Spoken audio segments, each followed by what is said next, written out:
আমরা নামাজের ভিতরে গেলে আল্লাহর ভয় দেখায়, কিন্তু সমাজে আসলে আল্লাহর ভয় সেখানে আর চলে।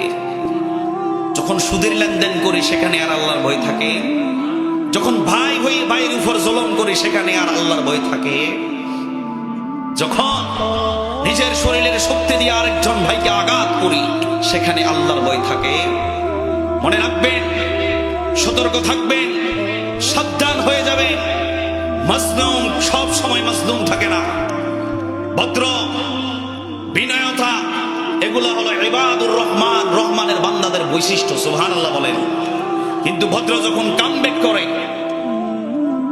ভালো মানুষ যখন ফিরে আসে, মাজলুম যখন টার্নিং পয়েন্ট নিয়ে ফিরে আসে, মাজলুম তখন শক্ত এবং কঠিন হয়ে ফিরে আসে। কথা বলেন ঠিক কিনা? মাজলুম সব সময় মাজলুম থাকে?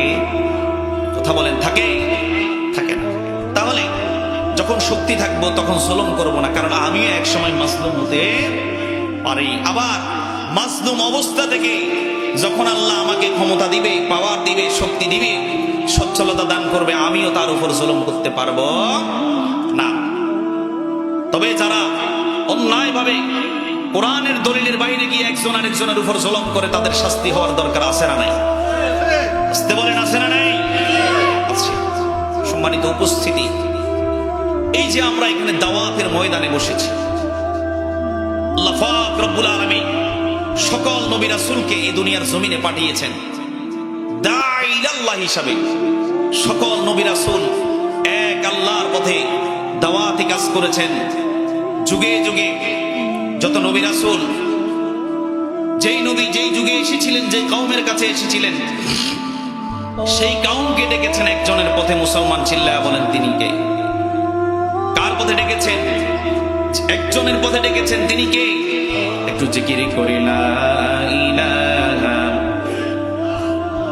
জোরে লা ইলাহা।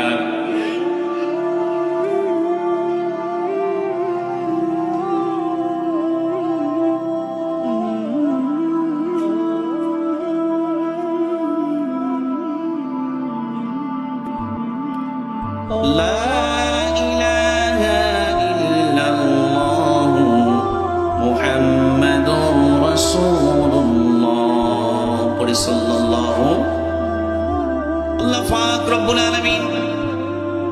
আমার নবী রাসূল করিম সাল্লাল্লাহু আলাইহি ওয়াসাল্লামকে এই দুনিয়ার জমিনে প্রেরণ করেছেন। আল্লাহ পাক বলছেন, ইয়া আইয়ুহান নাবিয়্যু ইন্না আরসালনাকা শাহিদান ওয়া মুবাশশিরান ওয়া নাযীরা ওয়া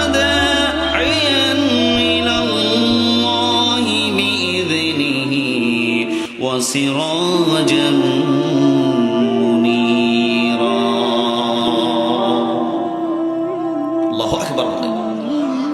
কুরআনুল কারীমের মধ্যে 33 নম্বর সূরা, সূরা আহজাবের 45 এবং 46 নম্বর আয়াতে আমার আল্লাহ পাক বলছেন, আল্লাহ পাক বলছেন, ইয়া আইয়ুহান নাবিয়্যু ইন্না আরসালনাকা শাহিদান ওয়া মুবাশশিরান ওয়া নাযীরা।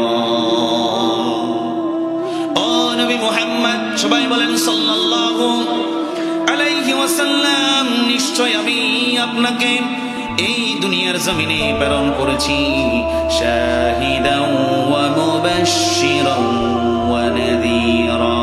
আমি আল্লাহ রাব্বুল আলামিন আপনাকে এই দুনিয়ার জমিনে পাঠিয়েছি সাক্ষী হিসাবে। কি হিসাবে? নবী আমার সাক্ষী থাকবেন। সকল নবী রাসূল কিয়ামতের ময়দানে তার স্বজাতির কওমের জন্য আল্লাহ পাক রব্বুল আলামিন সাক্ষী বানাবেন। আখিরি নবী, শ্রেষ্ঠ নবী রাসূল মুহাম্মদুর রাসূলুল্লাহ সাল্লাল্লাহু আলাইহি ওয়াসাল্লাম আমাদের জন্য সাক্ষী হয়ে যাবেন। যদি আমরা ভালো কাজ করি, নবীর দেখানো পথে চলি, নবীর সুন্নাহ কর্মনীতির পথে চলি, কিয়ামতের ময়দানে আমার নবীজি বলবেন, ও আমার রব, এগুলা আমার উম্মত। এই কথা বলার সাথে সাথে আল্লাহ রাব্বুল আলামিন তাদেরকে নবীর উম্মত হিসেবে কবুল করে নেবেন। আর যদি নবী বলেন, ও আমার রব, ওই আমার কওমের লোকেরা, আমার উম্মতেরা, এগুলা আমার উম্মতের মধ্যে লোক ছিল, কিন্তু আমি আল্লাহ রাব্বুল আলামিন, আমি আল্লাহ রাব্বুল আলামিনের হুকুমে আমি নবী যেই পথ দেখিয়েছিলাম, যেই মতে হাঁটতে বলেছিলাম, আজকে তারা দুনিয়ার জমিনে সেই মতে হাঁটেননি, সেই পথে হাঁটেন নাই। সেই কারণে আমি আল্লাহ রাব্বুল আলামিন তোমাকে বলতে চাই, ও আমার রব, আমি তোমাকে বলতে চাই, আমি নবী তাদেরকে উম্মত হিসাবে পরিচয় দিতে চাই না। দূর হয়ে যাও, দূর হয়ে যাও।